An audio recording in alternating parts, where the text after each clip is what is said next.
else. It's not a topic to talk about golf, but just find it out. You are competing against yourself. Can we not bring that in the organization? Why I have to compete with my colleague? Why I have to compete with somebody else? If I'm competing with myself, would the results be different? Can the scorecard performance management system get altered, get changed? COEs, talk about environment, center of excellence. Center of excellence required for, and we had a VICI COE and we had number of center of excellence, as every organization does.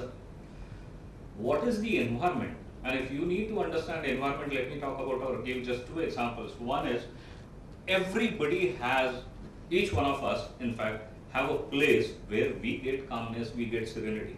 For some of us, it might be temple. For some of us, it might be Mahabaleshwar, some peak, some valley, some beautiful spot, talking to someone. That is the environment, right? That is the environment where we get peace, where we get serenity, where we get ideas. Is the environment right in the organization to inculcate creativity, inculcate innovation, or it is just bunch of guys together coming and then striving for some technology or some domain advantage or something? Look into Silicon Valley. What is there in that organization that it spawns upon thousands of entrepreneurial companies, thousands of ideas? What is there in the atmosphere? Can we replicate a Silicon Valley in each of our organization? Is it possible? Can we think of that? Would that be a future that we are going to take upon us? Let's see. Who are the innovators? Obviously, then finally, what I mean to say is there any trust? Is there any confidence in the organization, or there is disconnect? Loosely coupled kind of units working together, maybe for their own KRAs and their own KPIs. And collectively then we start reflecting and saying the organization is growing, not growing, what are the challenges. Everybody is busy, multitasking, everybody is multitasking. Emails and meetings, hordes of emails and meetings. We will talk about it a little bit. Where is the fun in the atmosphere? There isn't. So look at this picture. What is happening? What is the vision? What do we want to create? And what is the reality? Bits and pieces, you will find footprints of all this, one or other, in the organizations. What is the climate? I spoke about environment. What is the environment? Is it gossip ridden? Is it conflict? Or is it like one dream, one goal, one achievement? What are we focused on? Leadership, structures and system. Bureaucratic. I think you might be thinking bureaucracy is not there in privates. Look and introspect. Board of bureaucracy in the private organizations as well. Right? So this is the reality. This is what is the present. Something that interesting quote I found out, and this was written in 1930 by Keynes. John Maynard Keynes, the economist, the microeconomist. What he wrote is, for at least another 100 years, we must pretend to ourselves and to everyone that fair is foul and foul is fair. Look at what has happened. It's close to 100 years now, another 18 years just remaining. Where have we traveled? Where is the industry traveled? Where is the Enron? Where is the 2008 crisis and all that? I see seeds, I see base of that in such kind of thinking. Does this thinking prevail, will prevail in the future? Do we think that we want to live in the same atmosphere, in the same environment? If not, what is it that is possible? Before that, let's look at the future as well. What kind of future we are thinking, and this is predictable future. As I see, this is something that we could see coming. Disruptive technology changes. You have seen in last decade what technology changes have happened, be it cloud, be it your virtualizations on the hardware side, be it your social media or gadgets or whatnot, nanotechnology and everything. Everything is kind of spawning. Look at manufacturing. They are talking about entire manufacturing coming back to the US because of three things: 3D printing, nanotechnology, and robots. And if that happens, what will happen to China? If China destabilizes, would there be another war? What will happen to India? Will that be in 2013, 2015? We don't know. If manufacturing is going back to US, what would be the requirement? What would they outsource? They could still outsource those designers who create those 3D printing products. Are we looking into that aspect? Are we as a technology company looking into commoditization of IT, which has happened, social and gadgets and so on and so forth? Yes, we are trying to catch up, but that is where we are running out of gas and we are having that exasperation that whether we should look into our current problems and how much of time we should spend into the next problem. Look at the business model, the way it is changing. You don't require a physical presence anymore. You don't require budgets, and this is interesting. There are companies, look at Kickstarter, look at Etsy. There are people paying $10 and thousands of people are paying $10 to raise a fund for a startup. Startup doesn't need to go to a VC. Startup doesn't need to go to a bank. Startup doesn't need to raise finance through any other standard means. It is changing. The business model is changing. Look at the functional area. Just some time back, Ashutosh was talking about one company in China. They don't do anything. Not a single functional area is there in that company. Everything is outsourced. Everything. Only requirement is what they receive. Manufacturing happens somewhere else by somebody else. Design happens by somebody else. Assembly happens by somebody else. Delivery happens through some other organization. Payroll by somebody else. Finance is taken care differently. The company is only about, we'll look some examples, but this is what is the changing future. We are changing into knowledge era, we are changing into information area. It's no more industrial era. I found one article, I have used one of that in my sources, 11 ways to survive the social era. And there he had written that the traditional strategy had a demise last month due to collusion with social era. He's saying it's dead. It's dead. Traditional strategy is dead. You need to think about a different strategy. You need to think about a different ways to survive in the atmosphere, in the environment that is creating. This is something which I was talking about, the source which I have mentioned there. Look at different areas of an organization. What was there traditionally? HR. HR's function was to hire employees.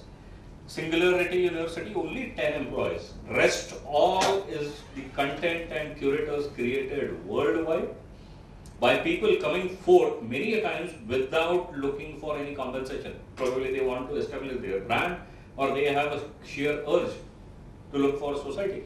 McAfee, IT companies, we all talk about support 24/7 and all.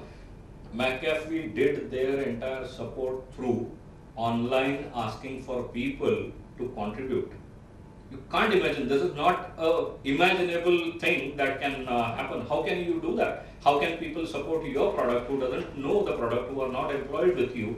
Lot of things. Look at Desktop Factory, what do?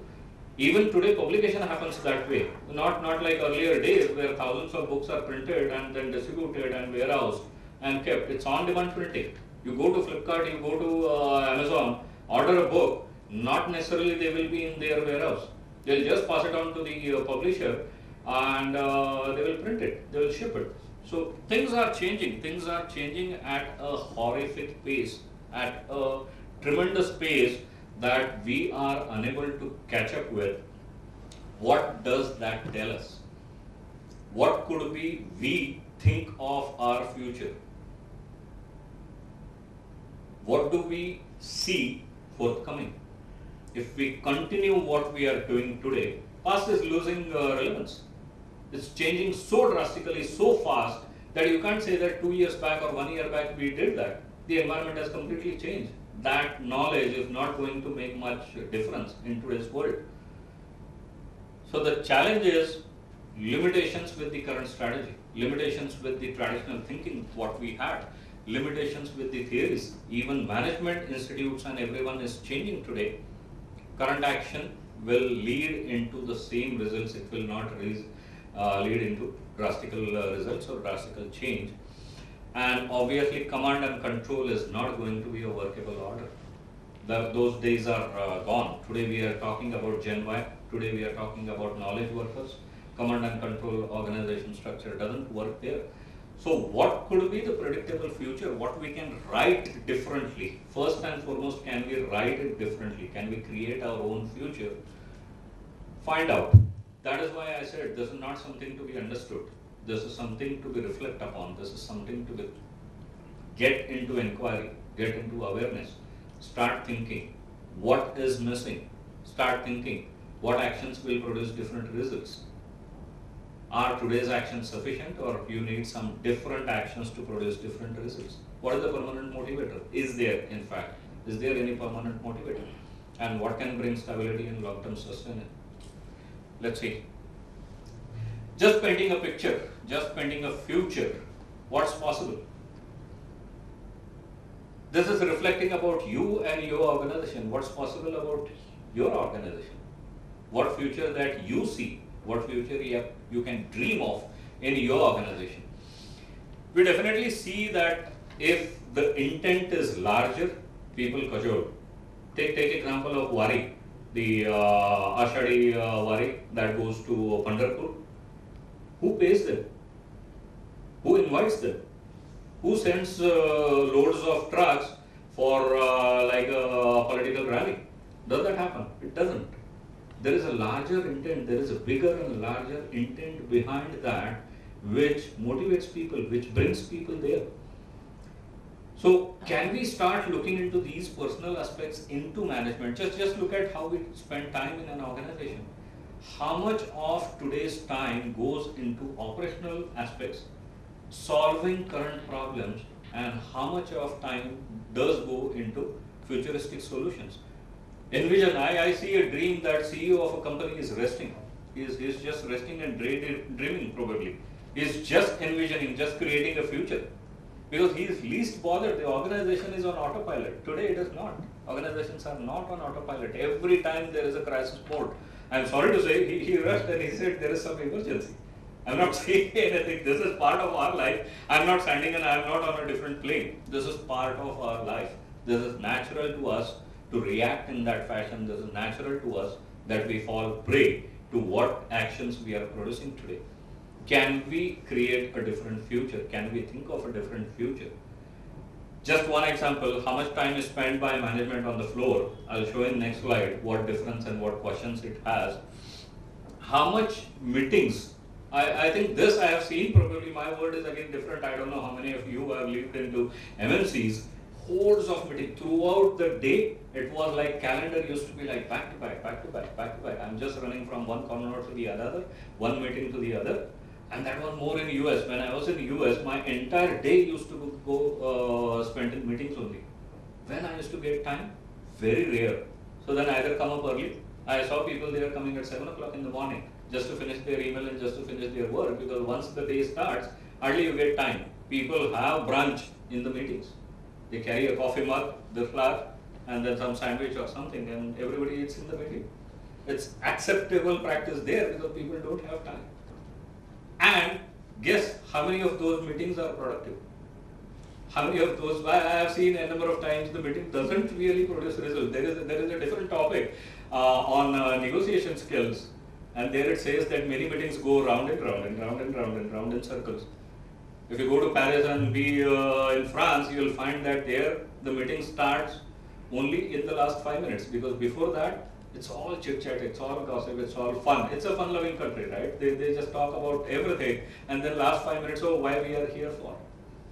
What happens in the meeting? How many meetings are productive? What is in the atmosphere? Communication, just think of this way, where on which plane the communication happens. The communication flows in the entire organization. Is it written from a writer's perspective, or it is written from a reader's perspective? Does it written from a perspective where it is going to land, what impact it need to create, what impact it need to have, will put the people into action? I think this is command and control. This is what we are trained into. This is what our management and this is what our experience has brought us into. So we don't have freedom. We are not. We are kind of confined into that routine structure that is producing stress, that is not giving enough time for my brain to rest, that is not giving enough time for me to think, reflect upon, think about future. I don't daydream. This is about organization, this is about people. Look at this. This is what I mentioned. When management starts conversations with the people,